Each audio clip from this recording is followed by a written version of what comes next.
Hello and welcome to Chess with Simon. I'm Simon.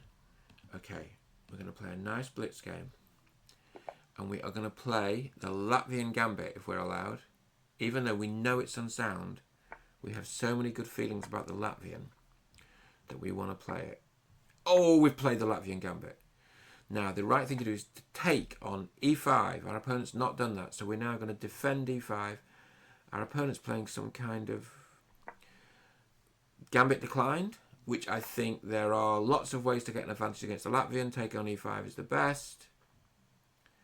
So let's... Gosh, hard to know where to start. You want to pin that knight, don't you, really? Do you? Well, knight f6 cannot be a bad move. Pinning the knight is probably a slightly bad move. Although that's a bit passive, I've got to say. I think our opponent, when faced with an unfamiliar and definitely bad opening, has decided to play it safe, and that's understandable. But I now am claiming that black is better because black has an extra pawn in the centre and has more active pieces. So what black will be doing now is defining a plan, and black's plan is the most brutal and unpleasant, which is taking twice on h3, and our opponent knows that we're a cowboy and knows that we want to do that and has responded appropriately. Or, I mean, was that sacrifice sound? I bet it was pretty good. Okay, so we're going to put our rooks in the centre. We're playing in the most unsophisticated way possible. We're probably going to take the knight and then push. Okay, so that bishop's defended, but and the knight's moved away from the centre. So let's sort of, you know, centralise. Even though we've given up the two bishops. What should we take with knight or queen? Let's take with the queen. Let's take with the queen. So white's still pretty good here. So we're going to do this. So I think now our opponent no longer has the two bishops. Okay, that was a sensible move because my next move is this. And all of a sudden we look dangerous, right? Because bishop d6, we have the centre, we have this open file, the Latvian Gambit. There's this real complex thing in chess, which is you're playing a move that is not the best move. But it's a move I know well. It's a line I know pretty well. And it has psychological value, and your opponent may not know it very well. So bishop's coming to d6, centre's supported. We're gonna, that just helps me. We're gonna play pawn e4. That knight's gonna be pinned. That's an understandable move. I suspect it's not great, but it's understandable. So we take, bishop takes, rook takes. It's not a bad move, actually.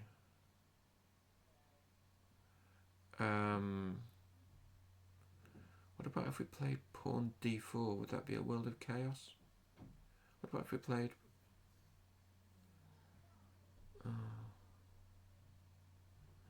I kind of want to play this, which I don't think it's that good. I guess when white takes, white didn't take. Okay. I now want to put the knight on f5. And again, it's hard to explain exactly why.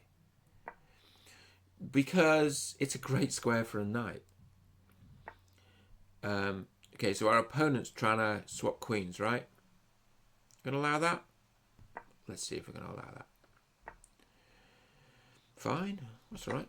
Do it. Because that knight is still really nice on f5. We're gonna push the pawn. I mean, pawn's just running, yeah?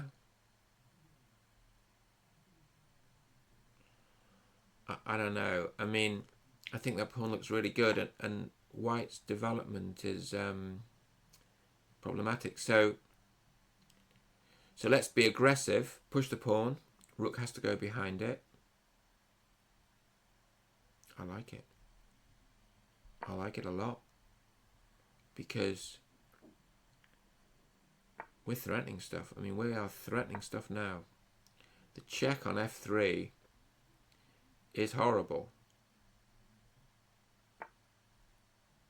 Okay, that's a good move. I'm getting a little bit overexcited now. That's okay. We do in chess. So that doesn't work, I don't think. Well, maybe it works. I don't think it works. Do you think it works? The rook can't take. The move we're threatening, well, bishop d2 is end of days, right? Because we take the rook. Yeah, okay. So I don't think that was right. Don't think that was right. But, oh, well, hang on. Bishop d2 is still end of days. So that's an exchange, right? Okay, so our opponent valiantly plays on. But I think... I think this is just going to be an exchange now. Which is enough. We can't be too slow, though. So probably we've got to be rook takes. Then we just play an exchange up. That's fine. That's an endgame we should be able to win. If knight takes, then we double. And isn't that just like eternal? I think that's eternal. Like, how's white ever getting out of that? So how about we do this? And then what we're threatening is just check and to win the pawn endgame, or the knight can move and we can. The ending's just gone. It's fine. You know, it's a pawn endgame, right? Oh come on, we can win the pawn endgame. Yeah. Okay, I think actually g5 might have been good there to try and lock the pawns down, but I think at the end of the day, this pawn endgame is 1 for black.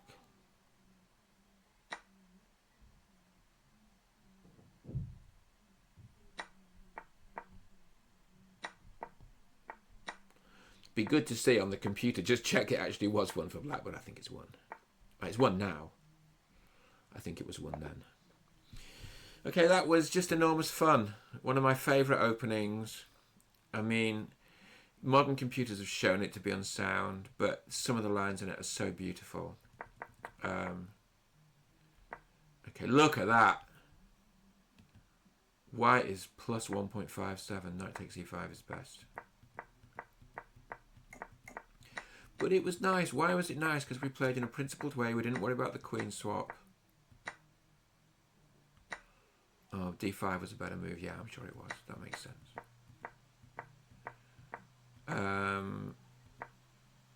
We should have taken an f4. Alright, well. I like this little positional thing here. Yeah. And all of a sudden, we kind of won. Okay, knight e3 was better. Okay, I get that. So the rook can't take it because there's a check that wins their rook. So knight e3, rook takes. And then the check on f1, I assume, wins the rook or something.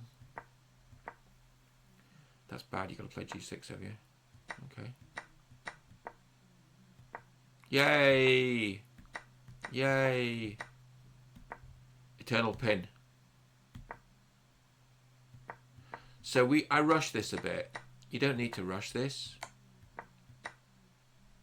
Okay, I wanted rook h3 check. Well, that's a maybe, but this just looked to be mathematically won to me. When it's mathematically won, you just got to do it. And nothing else to think about, right? I hope you enjoyed that. I enjoyed that. See you soon.